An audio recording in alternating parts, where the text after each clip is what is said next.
Sim. Bora. Eu vou compartilhar a tela. Gente, você sabe que eu sempre que eu estou assistindo aula que o professor fala, eu vou compartilhar a tela. Eu falo, para que avisar, meu Deus do céu? Não tem necessidade disso. Agora eu fiz a mesma coisa.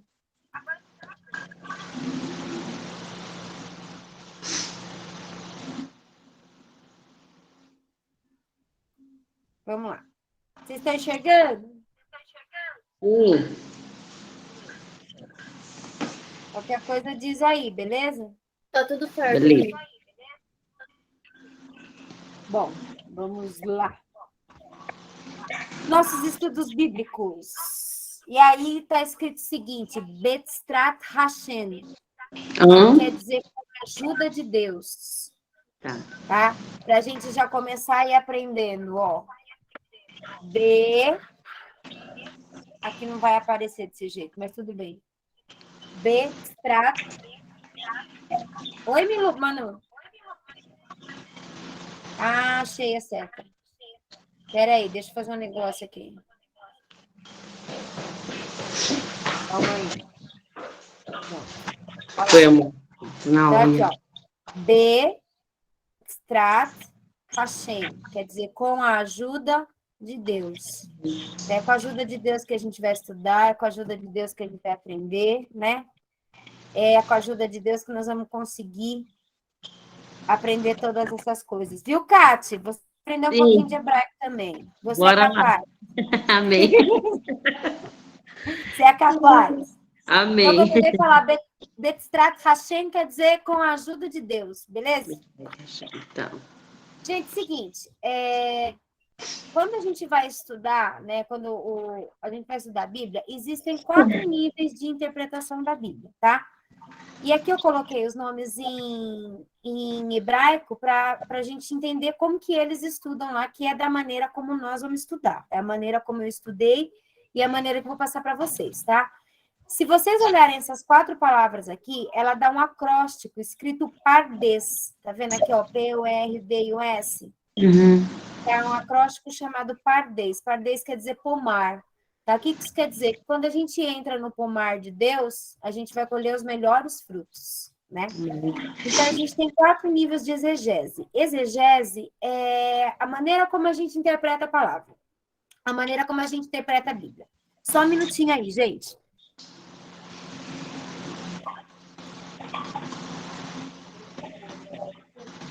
Cátia, desliga o microfone. Voltei. Vamos lá. Então, assim, o nível Peshat é o nível simples, literal. É o nível ali da historinha, sabe? Então, Noé pegou os filhos dele, entrou na arca para esperar o dilúvio. Essa é a interpretação simples da palavra. O nível Remes já é aquele onde a gente consegue fazer alguma alusão alegórica, que nem quando a gente está procurando um arquétipo messiânico. Sabe quando eu falo lá para as crianças do arquétipo messiânico? Então, arquétipo messiânico, para quem ainda não ouviu essa parte, é quando eu consigo enxergar Deus, né? Jesus, na verdade, não Deus, quando eu consigo enxergar Jesus em algumas partes do Velho Testamento. Se eu estou falando de arca, o que a arca é? A arca é a salvação. Então, eu posso dizer que a arca hoje em dia é Jesus. Isso é um nível alusivo que a gente está fazendo, tá? O nível Drash é um nível mais exegético, mais investigativo, quando você vai um pouco mais a fundo na palavra, né? Quando você tem uma revelação maior da palavra.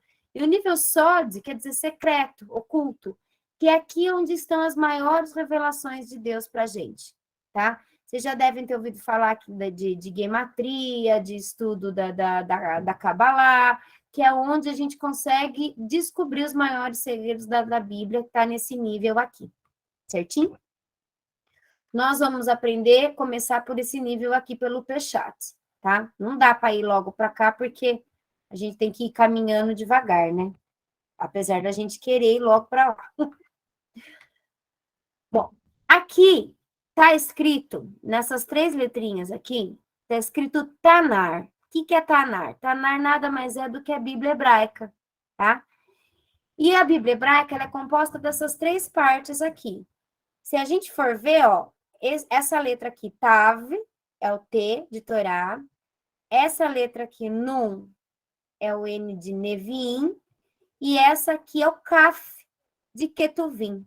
Então, Tanar, na verdade, é uma abreviação de Torá, Neviim e Ketuvim. Torá é a lei, são os 5 primeiros livros da Bíblia.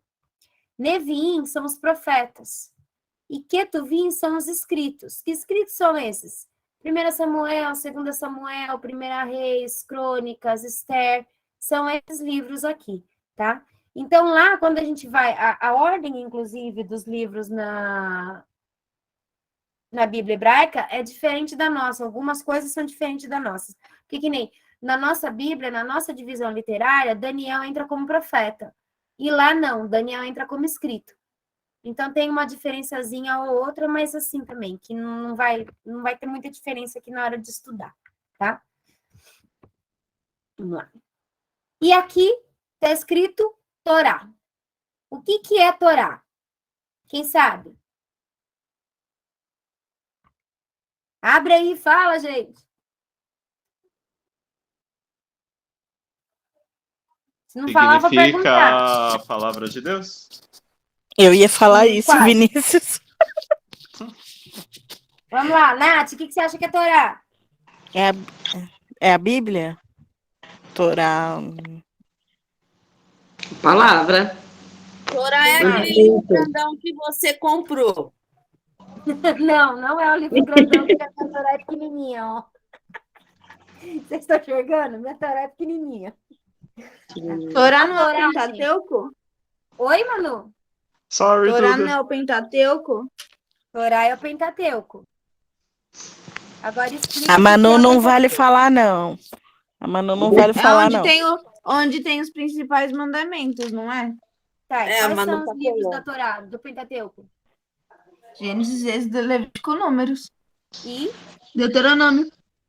então, na nossa Bíblia, tá, a gente chama de Pentateuco. Penta de 5, né? Então, são 5 primeiros livros da Bíblia. É essa a definição que a gente tem.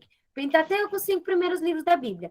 Na verdade, eles são chamados de Torá. Torá quer dizer lei, ensinamentos. Então, a Torá é composta desses 5 primeiros livros, que vai contar todas as leis e os mandamentos de Deus. Todo o restante da Bíblia, ou da Tanar, como queira, ou da Brit Hadashah, que é o Novo Testamento, toda ela vai ter relação com a Torá. Então, por exemplo, quando os judeus vão estudar na sinagoga, cada semana eles estudam uma paraxá, chama, né? Paraxá significa porção. Então, eles têm, por exemplo, a paraxá dessa semana, é um versículo lá, uma parte de Deuteronômio, vamos supor, tá? Junto com essa parte do Deuteronômio, tem alguma parte do resto da Tanar, ou seja, ou dos profetas ou dos escritos, que tem relação com essa palavra da Torá, e tem uma parte do Novo Testamento que tem uma relação com essa Torá, tá? Então, para os judeus, a gente sabe que a Bíblia toda é importante, mas para os judeus a Torá é a mais importante de todas, porque a Torá é que tem as leis de Deus, é que mostra as leis de Deus, é que fala sobre as leis de Deus, tá? Então, a Torá vai ser composta por esses 5 livros aqui, ó. Então, aqui o primeiro, Bereshit. Segundo, Shemot. Aqui, Vaikra, Bamidbar e Devarim, que são Gênesis, Êxodo, Levítico, Números e Deuteronômio. O que acontece? Lá em Israel, eles colocaram o nome do livro pela primeira palavra que está escrito nele.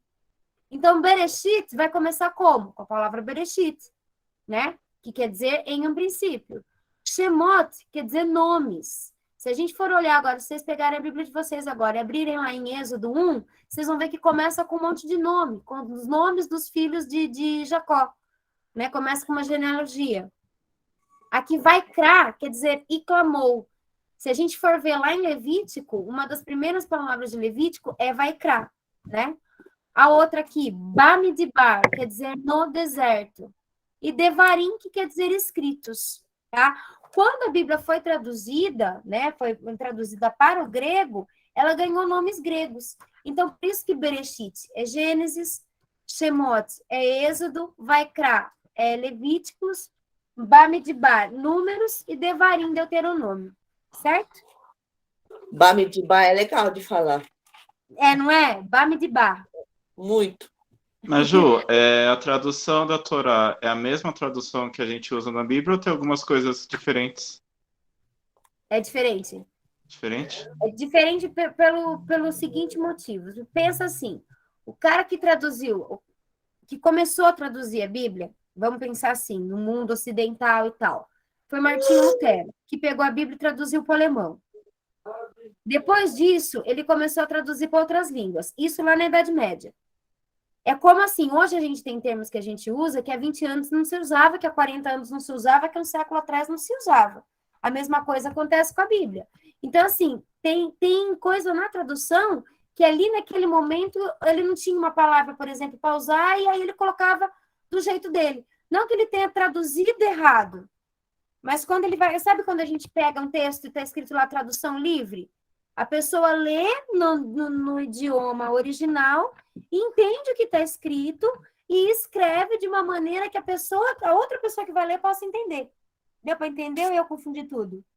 Deu para entender, sim. Obrigado.